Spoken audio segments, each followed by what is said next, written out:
Later. A phone on installments. A couch on a payment plan. A vacation on a credit card, because you'll pay it off next month. Each one, alone, feels trivial. The danger isn't any single purchase. It's what economists call compounding obligation. Every recurring payment is a piece of your future income that's already spoken for before you even earn it. And here's the part most people miss: it's not the interest that hurts you most. It's the opportunity cost.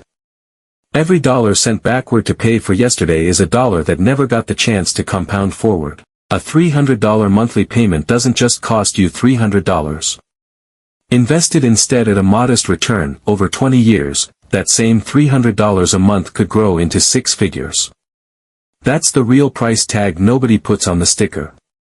But debt is the obvious trap. The second one is sneakier, because it doesn't look like a trap at all.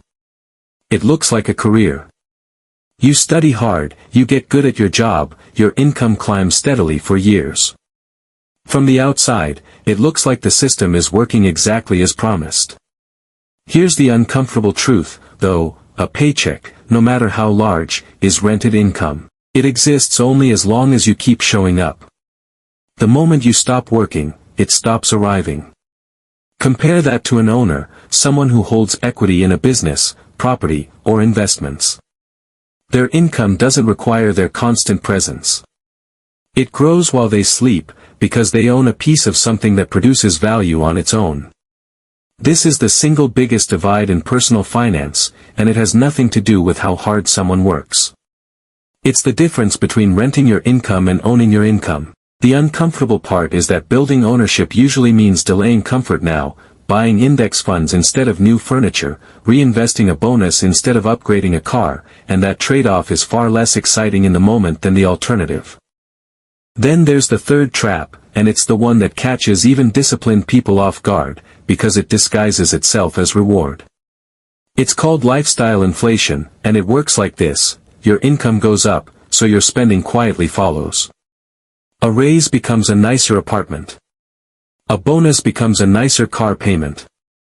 Within a year or two, the extra income has been fully absorbed, and you're right back to living paycheck to paycheck, just at a higher altitude.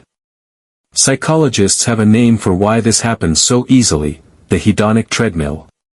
Human beings adapt to comfort astonishingly fast. What felt luxurious 6 months ago now feels like the bare minimum. And this is where the trap really closes, because the gap between what you earn and what you spend is the only place wealth can actually be built.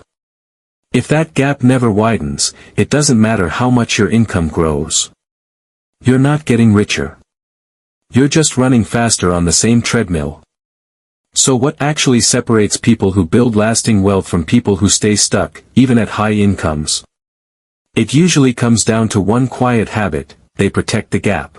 Every time their income rises, they let some of it flow into ownership before their lifestyle has a chance to claim it.